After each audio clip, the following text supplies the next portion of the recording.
Celsius stock, oh my gosh, this stock is in complete free fall. Right now it is trading at right around $33 a share.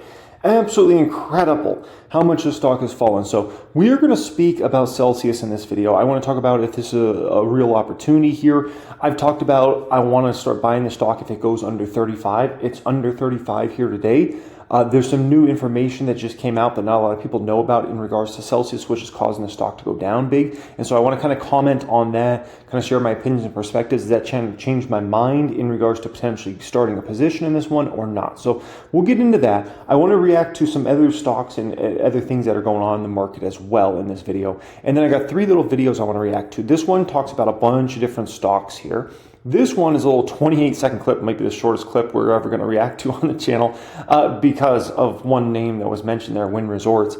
And then Nvidia responds to the DOJ, the Department of Justice subpoena here, so I want to go ahead and react to that. Okay, a lot of going on out there. Appreciate y'all folks joining me as always. Thank you so much for being here. Thank you for being subscribed to the channel. Appreciate each and every one of you for being here. So, obviously we're going to talk about Celsius here in just a moment. That's obviously the attention grabber here today. RH, I thought that one was kind of interesting here today. By the way, real quick in regards to Celsius, and I don't want to go too crazy on Celsius. I want to see, it's important to see, like, if somebody bought into Celsius, when's the last time people really made money on this stock, right?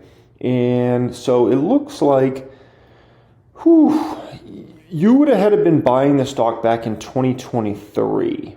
If you bought this stock, certainly in the past year, you've lost money. Everybody that's bought Celsius stock in the past year has lost money, right? And then, yeah, basically you have to go back all the way to, geez, this is even May 2023. So you would have had to been buying like April 2023 or before to have made money in Celsius stock. If anybody's watching this that owns Celsius stock, let me know, please, when you started buying. Are you up on your shares? Are you down on your shares? If you feel comfortable sharing that information. I know not everybody likes to talk about when they're down on their position or something like that, but if you're down on your position or up on your position, let me know in the comments how much you're up or down in regards to that stock. So we'll dive into Celsius in just a moment. But I was looking at RH here today, 243. That one's still having troubles, which does not surprise me at all, just to be quite frank. You know, we got to get confirmation that the economies are going to be okay, and we got a housing true bottom in luxury real estate. And until we get that, RH is just kind of in a tough place, right?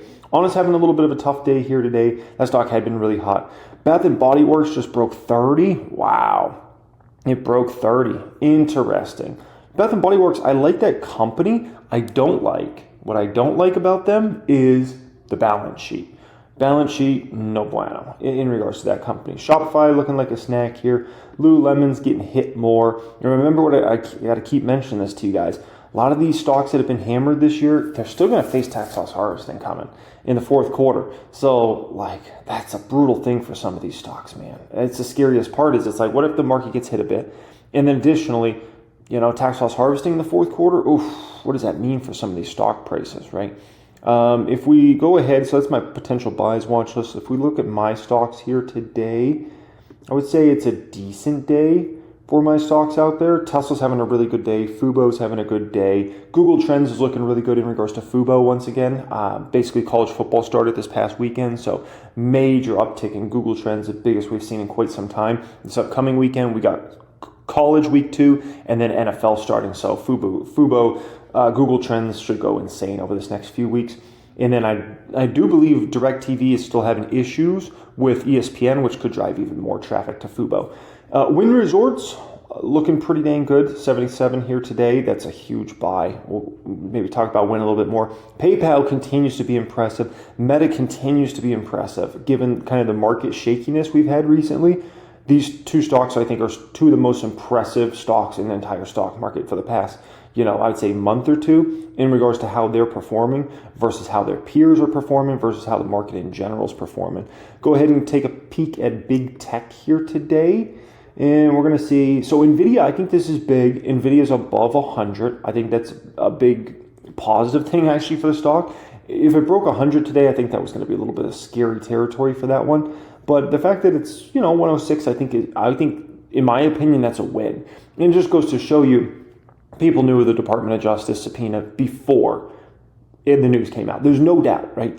Why was the stock down 9% plus yesterday? They knew, man. They knew. And that's sad. That's the sad part of, this game. And that's why short-term trading, don't mess around with that, because you're trying to short-term trade in and out of these stocks. I'm just telling you, they got so much more information than you. Is ridiculous. And so now, after hours yesterday, the news actually comes out to the public. The Department of Justice subpoena to Nvidia, and look at the stock today. It's only down 1.6%. You know why? Because all the people that are in the know already knew yesterday. So they got out yesterday, right? Interesting how all that works, right? Okay, so let's go ahead and focus on Celsius here for a bit. And then we'll go from there and react to those videos. So Celsius, I posted this. I mean, just incredible how much the stock has really fallen at this point in time, right? Now, in regards to today's fall, another leg lower in regards to the stock. From what I'm hearing, it sounds like they were at an investor conference here today. I have not listened to this yet. I'm sure I will tonight. But they're at some sort of investor conference, and essentially they had some sort of comments about Pepsi bringing down inventory levels, right? Now, some people believe this is like confusion. Here's the deal, okay? And this is what retail investors got to know. Listen.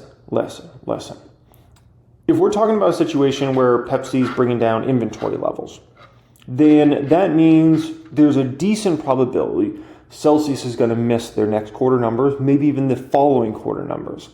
If there's a chance they're going to miss this quarter or next quarter's numbers, then there's a pretty high probability they're missing this year's yearly numbers when it comes to revenue. If they miss this year's yearly revenues when it comes to numbers when it comes to revenue, that means they're likely going to miss earnings per share as well.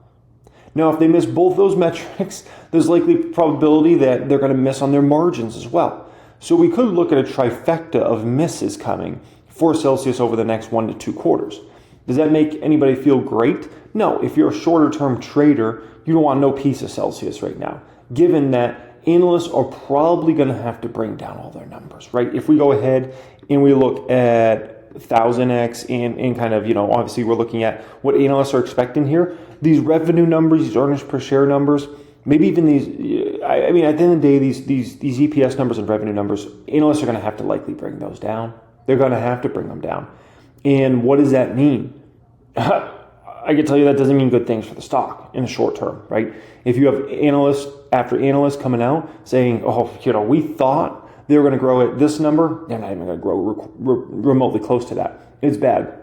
Now, also seeing in Nielsen data recently, they have been losing some market share to Bang Energy. Let me show you guys something I posted inside my private stock group's Discord chat this weekend, because I actually think it's rather important to show you this. So this is pretty mind-blowing here, because what we're hearing is, if you don't know, Monster owns Bang nowadays, okay? From what we're hearing, the Bang numbers were all very, very good in regards to the latest numbers. The Monster numbers for the Monster brand itself, not that good, but Bang numbers were pretty good.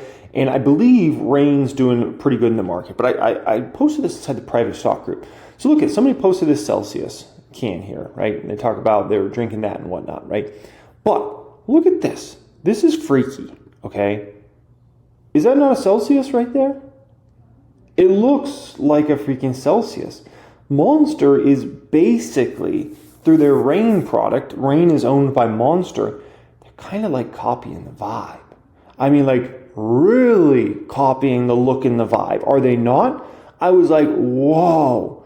And these are little tricks in games that are played out there by these different companies, right? You see, one of your coworkers is drinking some product that looks like this. They're talking about how good it is, gives them energy, and then you go to the store and you're like, there's that product. I'm going to grab one. These are little games that are played, and these games are actually won and lost by these little changes like this, by designing, making your can very, very similar. I'm like, it's genius by Monster, by the way. Genius. The hot product in the market the last several years has been Celsius. We all know that, right? Why not try to make some of your products look exactly like their products, right?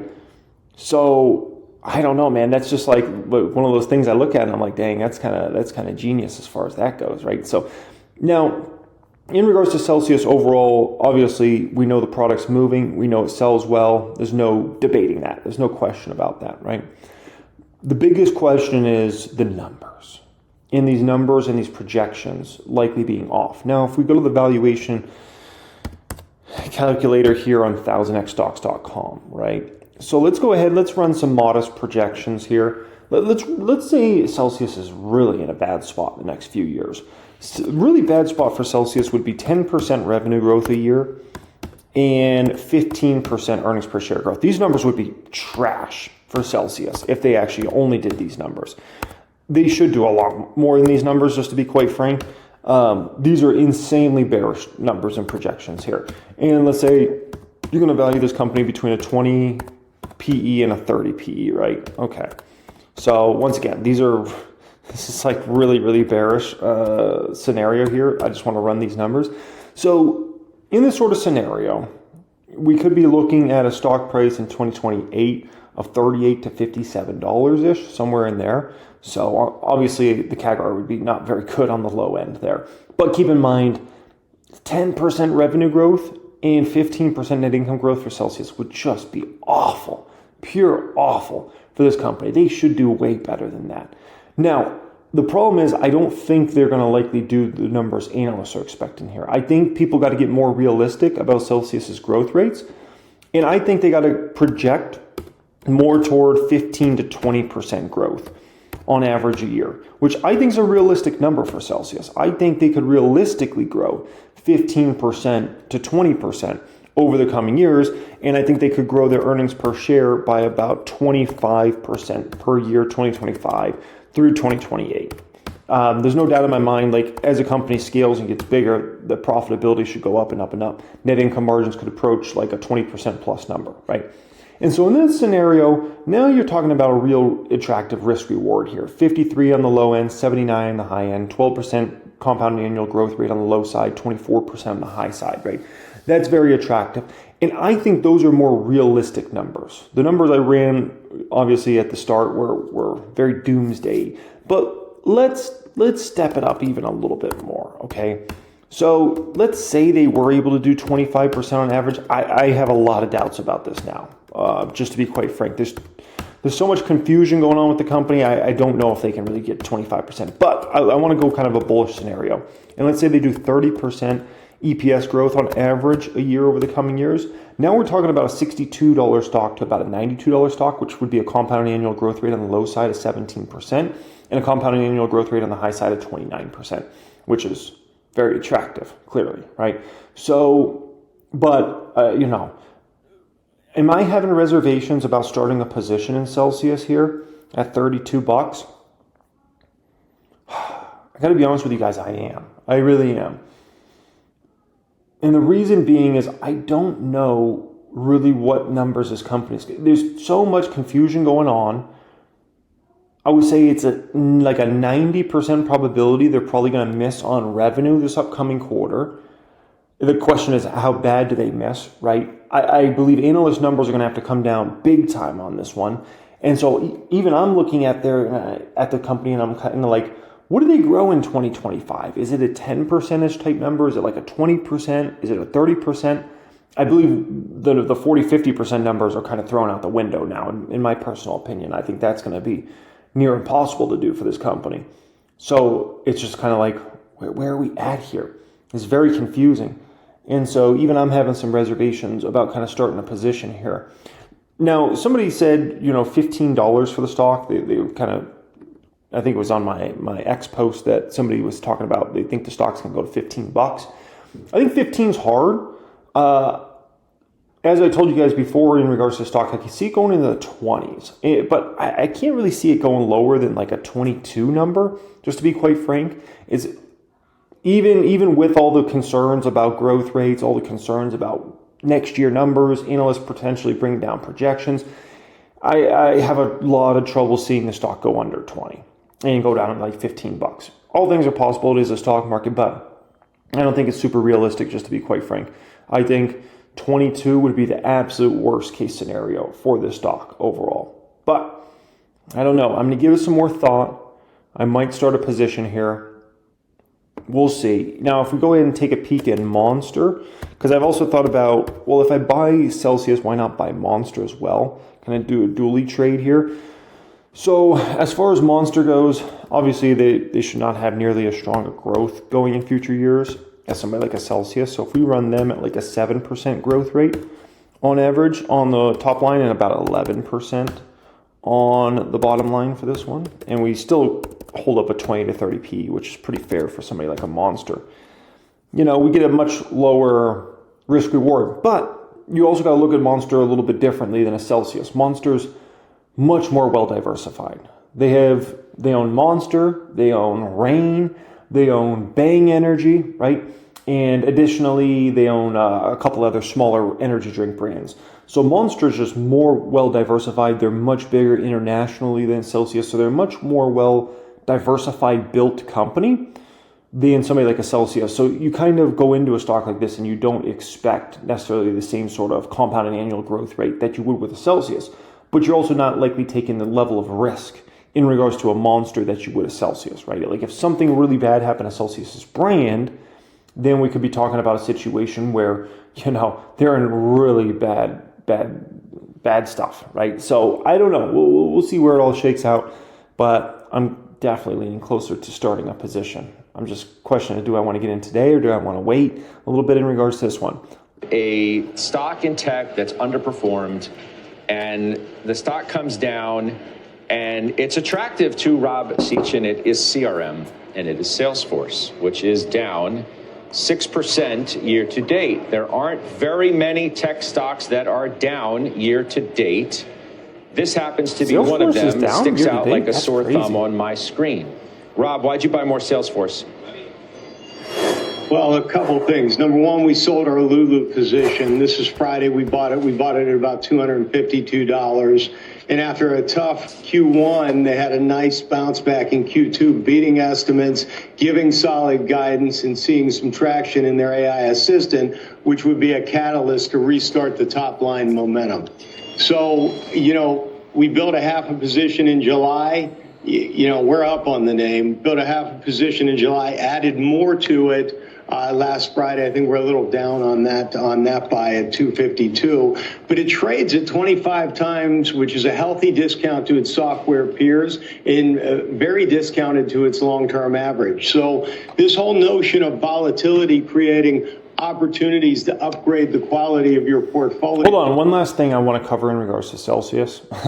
I got to cover this last part. There was definitely a lot of investors mad, right? And I understand like a lot of retail's mad. The stock's down 50% plus in the past year, right? So if you bought this stock anytime in recent history, which is what people ultimately were doing, right? I mean, if somebody bought Celsius 5 years, they're the happiest person.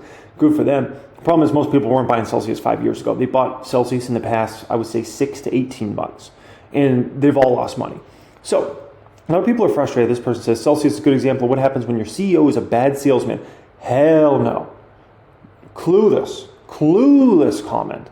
You call this Celsius CEO a bad salesman? That guy's like one of the best salesmen I've ever seen.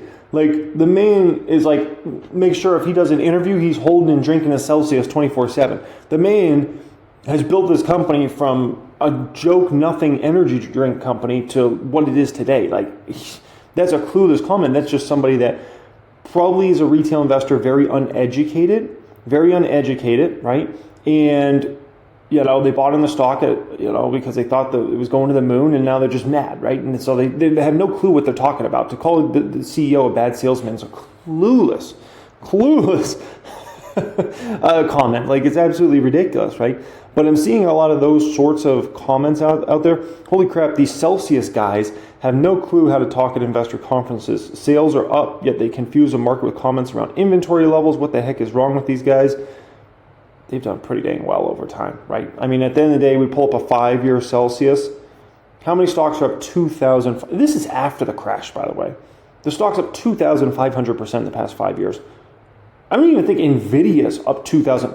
The almighty Nvidia. Let's compare it versus Nvidia. I don't even know if Nvidia's up that much in the past 5 years. The almighty holy grail. They're beating Nvidia. They're beating Nvidia. How dare anybody try to trash the CEO's name and say these guys are clueless, they don't know how to do this. No. You know who's clueless? You're clueless. You're just mad because you bought at a price that was not that good. You probably don't even know how to read an income statement or balance sheet. You probably don't know the energy drink trends. You probably never studied Monster.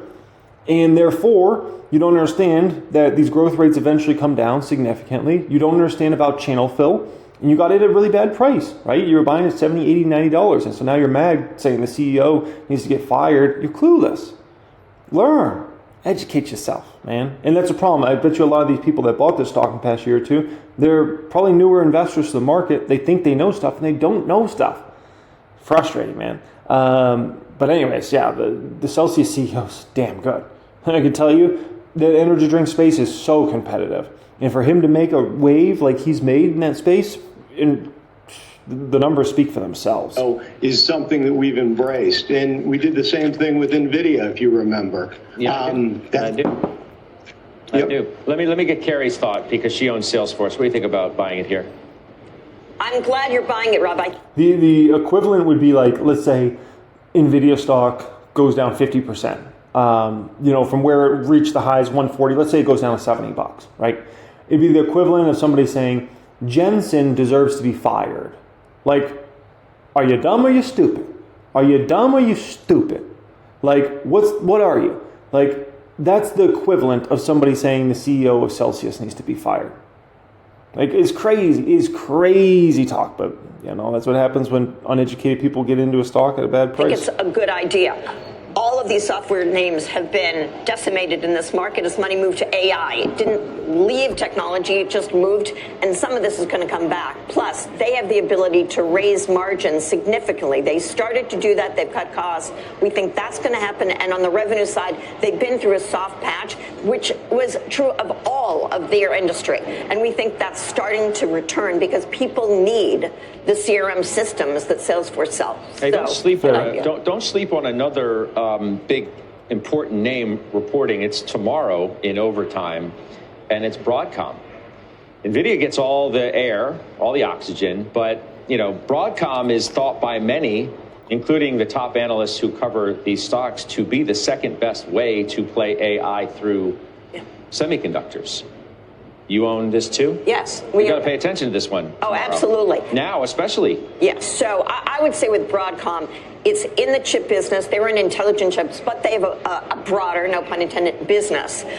And the earnings report should be good, but the market could sell off because what we saw with Nvidia could happen to Broadcom. We think that's a buying opportunity. This is one of the largest names in the S&P now, and we believe that it should be, because it just transcends the market for intelligent chips, and everybody needs to buy them, whether it's from Nvidia, which they can't get supply, or Broadcom. Some peaks and valleys, obviously, in the year chart that we were showing you there. Let's throw that up again, if you guys could. The year-to-date move, it's up near 40%. It's had a nice run. Rob, you got this one, too. Yeah, Scott, we had it in April of 23 on the show, and it quickly went up 150%. Remember, we used that as a proxy for our NVIDIA exposure at the time because we thought NVIDIA was too expensive. We trimmed this Broadcom in early May because of the valuation it got to, and it was probably our second largest holding at the time. We're going in, and consensus is expecting 47% revenue growth and 15% EPS growth, and it's because of the demand for their custom chips and the success of their VMware acquisition. And remember, this is a company that has a history beating 90% of the time over the last 10 years, and we expect there to be healthy demand for their chips, as evidenced by what we saw in hyperscaler CapEx.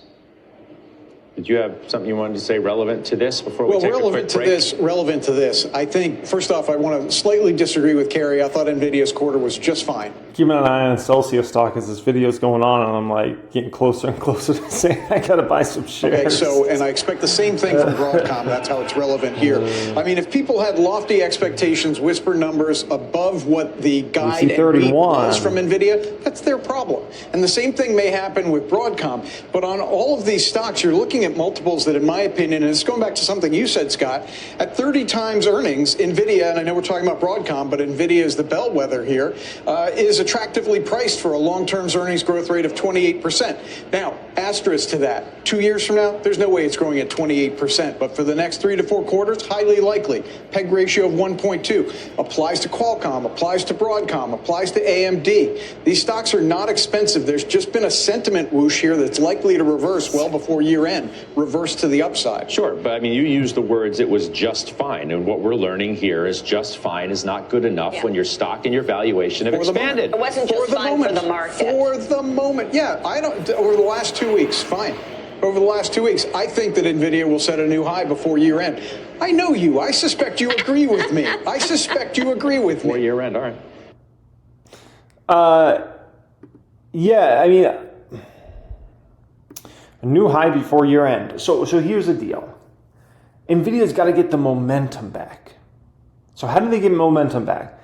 They would have to show off some new products or services that people would be convinced are game changers for their business. Is that going to happen? Likely not. We're not going to see likely new game-changing products or services till next year. So don't get your hopes up about that, right? Okay, so that's kind of out. Then how else can you get momentum really coming into the stock to get a new high, right? Which basically is, to get a new high, we need to go to like 150 plus. What would need to happen here is the next quarter has to be a blowout quarter. I'm talking a blowout revenue, a blowout earnings per share, and the trifecta. And they're going to have to knock the revenue guidance out of the ballpark. It can't be like this past quarter where it was just like small beats. No. They got to come in and just knock the doors off. Everybody's got to say, oh my gosh, Nvidia's back rolling again. Look at the growth rates they just posted. Look at the guidance. Oh my gosh, like things are way better than we expected. If that happens, 150 plus could be in the cards for the end of this year.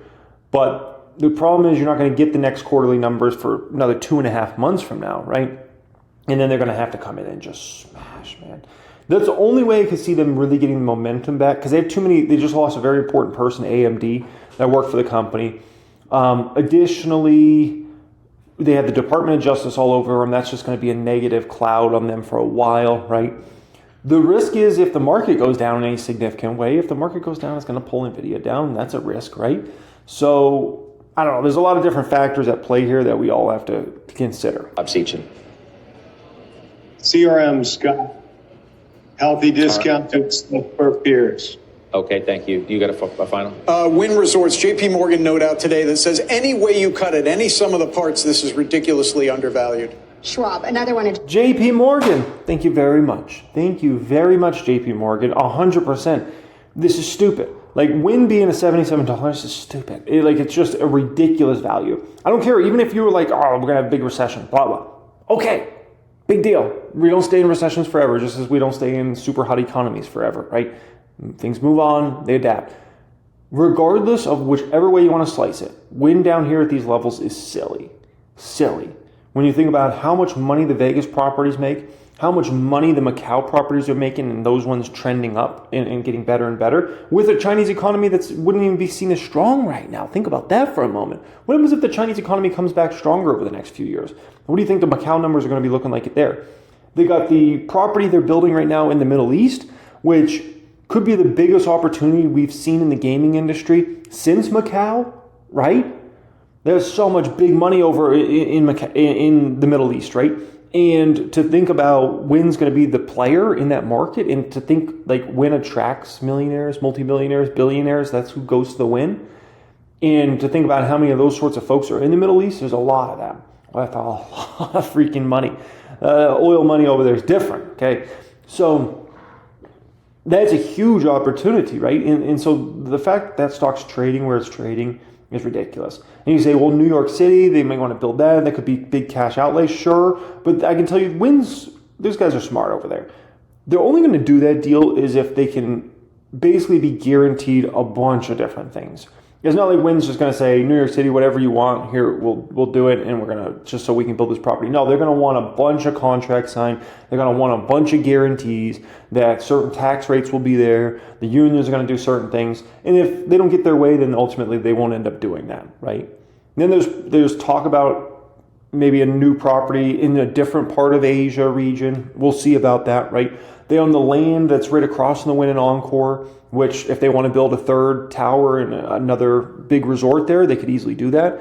If they want to sell that piece of land, I can tell you that piece of land's worth a lot of money now. A lot of money. So there's so many opportunities for Wynn overall, and for the stock to be trading where it's trading is just silly. JP Morgan's top picks today, 17 times earnings for one of the fastest growing companies in the financial services industry. EPAM, it's a software consultant, particularly for AI development. All right. Oh, AI development. Let's go, baby. All right. NVIDIA responds to Department of Justice subpoena. NVIDIA today now in positive territory, almost a full percent following that steep drop, that historic drop yesterday. Oh, that's interesting. NVIDIA was up earlier in the day?